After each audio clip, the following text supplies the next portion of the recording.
I don't ever slow up, no I don't take shit. I got no love for the fakeness. If you wanna play tough and wanna hate this, I'll always show up. I don't ever slow up, no I don't. Dalam dunia pengetahuan, semakin mengetahui banyak hal, semakin banyak pertanyaan yang akan muncul dalam pikiran.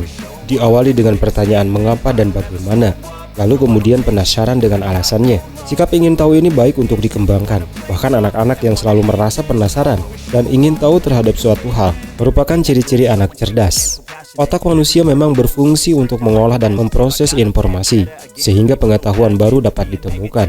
Ini juga merupakan cara yang digunakan oleh para ilmuwan dan para peneliti. Mereka meneliti sesuatu, lalu mempertanyakan hal tersebut, kemudian menemukan jawabannya. Namun tidak semua orang mengikuti hal-hal baru dalam sains, sehingga kebanyakan dari mereka tidak mengetahui fakta sesungguhnya.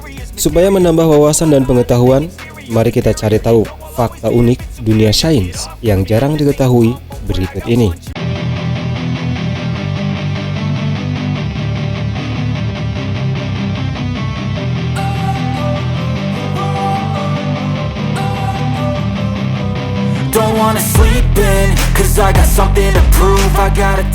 Apakah berbahaya jika kita tidak sengaja menelan permen karet?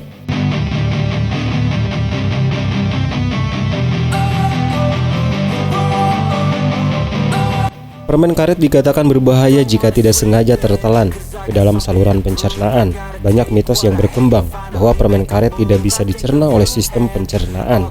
Faktanya, meskipun lambung tidak bisa mencerna permen karet, namun permen karet tetap bisa keluar dari tubuh.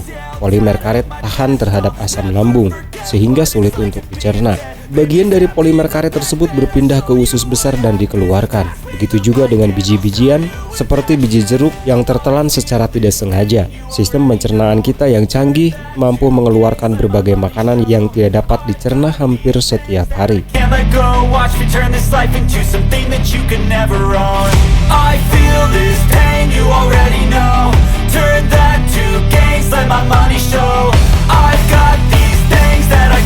Mengapa kura-kura dan penyu bisa berumur panjang?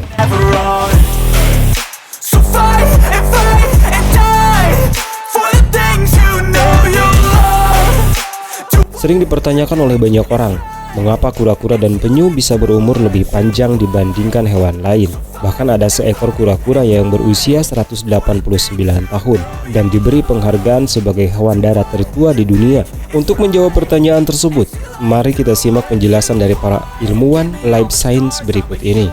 Menurut Jordan Donini, Profesor Biologi dan Ekologi Penyu dari Florida Southwestern State College, mengatakan penyu bisa hidup selama 50-100 tahun. Menurut penelitian sains, DNA yang terdapat di dalam tubuh kura-kura dan penyu lebih tahan terhadap kerusakan, sehingga mereka bisa hidup lebih lama dari hewan lainnya, bahkan manusia. Kura-kura juga memiliki kemampuan untuk membunuh sel yang rusak agar melindungi diri dari efek jangka panjang kerusakan sel. Kemampuan ini bernama apoptosis, yang bila dijelaskan secara sederhana berarti proses penghilangan sel-sel yang rusak oleh organisme tertentu. Inilah yang membuat kura-kura terhindar dari penyakit seperti kanker dan kerusakan sel yang mempercepat kematian.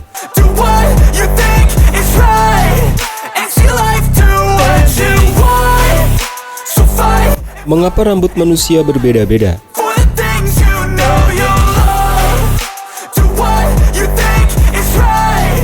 Kita pasti sering melihat perbedaan rambut pada manusia. Ada yang rambutnya keriting, ada juga yang memiliki rambut lurus. Ada yang berwarna coklat, ada juga yang berwarna hitam. Setiap manusia memiliki genetik yang berbeda, yang diturunkan dari orang tuanya. Setiap genetik dari orang tua membawa sifat dominan dan resesif. Dominan artinya gen tersebut lebih kuat daripada yang resesif. Gen dengan sifat dominan ini dapat menutupi karakter lain dan membentuk variasi gen. Perbedaan genetik ini mempengaruhi perbedaan karakter dan penampilan fisik pada manusia, sehingga kadang kita bisa terlihat berbeda dari orang tua kita karena adanya sifat-sifat genetik yang saling mempengaruhi.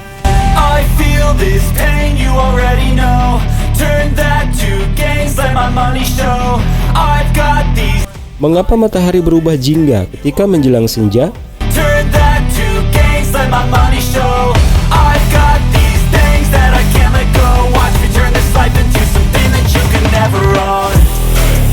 Pertanyaan ini merupakan hal yang dekat dengan kita. Kita sering bertanya-tanya, mengapa matahari akan berwarna putih terang ketika siang, namun berubah oranye kejinggaan ketika senja. Dilansir dari National Geographic Indonesia, seorang ahli meteorologi dari Australia bernama Adam Morgan mengatakan bahwa ketika terbit dan terbenam matahari sedang berada di posisi rendah pada cakrawala. Ketika berada di posisi ini, sinar matahari harus melewati berlapis-lapis atmosfer untuk bisa terlihat oleh mata manusia. Pada saat sinar matahari menabrak lapisan atmosfer, cahayanya akan terhambur. Penghamburan cahaya ini juga dipengaruhi oleh beberapa hal, di antaranya debu, asap, dan partikel lain yang berada di udara. Partikel-partikel inilah yang menimbulkan hamburan cahaya akibat pemantulan yang terjadi ketika sinar matahari mencapai bumi. Cahaya matahari terpancang melalui gelombang cahaya. Semakin panjang gelombang cahaya, maka semakin lama cahaya tersebut berhamburan di atmosfer. Spektrum cahaya biru memiliki gelombang yang lebih pendek dibandingkan dengan spektrum cahaya warna merah atau merah muda. Ketika siang hari, lapisan atmosfer jumlahnya lebih sedikit, sehingga cahaya biru lebih mudah menembus masuk.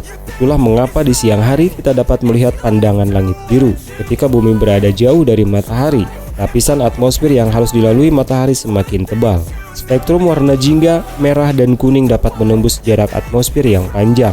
Kemudian terjadilah warna yang indah ketika terbit dan tenggelam.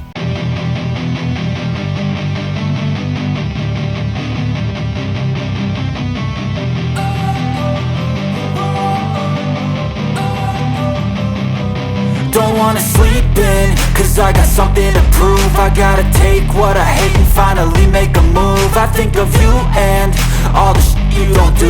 Well, I'ma make hella sure that I don't. Apakah ikan juga bisa merasa haus? No regrets, yeah, I'll tie up my chest. I'll never forget what it's like to be in debt. Sejauh yang kita ketahui, ikan merupakan salah satu hewan yang hidup di dalam air. Namun pernahkah ikan yang berada di dalam laut merasa haus? Apakah mereka juga meminum air dari laut? Secara singkat jawabannya adalah iya. Ikan bisa merasa haus dan harus minum dari laut dan habitatnya. Beberapa jenis ikan bertulang seperti ikan kod, tuna, dan sebagainya memiliki cara unik untuk memasukkan dan mengeluarkan air dari tubuhnya. Ikan juga menelan air dan membuang air, seperti apa yang dilakukan oleh manusia. Namun mereka juga bisa memanfaatkan salah satu organ tubuhnya untuk membantu proses tersebut. Ikan menggunakan insang dan kulitnya untuk membuang air. Caranya dengan mengendalikan kadar garam dalam tubuhnya. Tubuh ikan laut kurang asin daripada air laut, sedangkan tubuh ikan air tawar lebih asin daripada air tempat mereka hidup, seperti sungai atau danau. Ikan laut bertulang terus-menerus kehilangan air dari tubuhnya melalui proses yang disebut osmosis. Osmosis inilah merupakan pencampuran dua macam cairan melalui dinding sel atau selaput. Di dalam tubuh ikan laut, konsentrasi garamnya lebih rendah dibandingkan lingkungannya, sehingga ia bisa kehilangan air di dalam tubuhnya. Oleh karena itu, ikan harus menghidrasi tubuh dengan minum. Feel this pain, you already know. Turn that to gains, let my money show. I've got these things that I can't let go. Watch me turn this life into something. Demikian 5 fakta unik dunia sains yang jarang diketahui. Semoga bisa menambah wawasan dan pengetahuan Anda. Jangan lupa like, share, dan subscribe. Aktifkan notifikasinya agar Anda tidak ketinggalan fakta-fakta unik lainnya. Never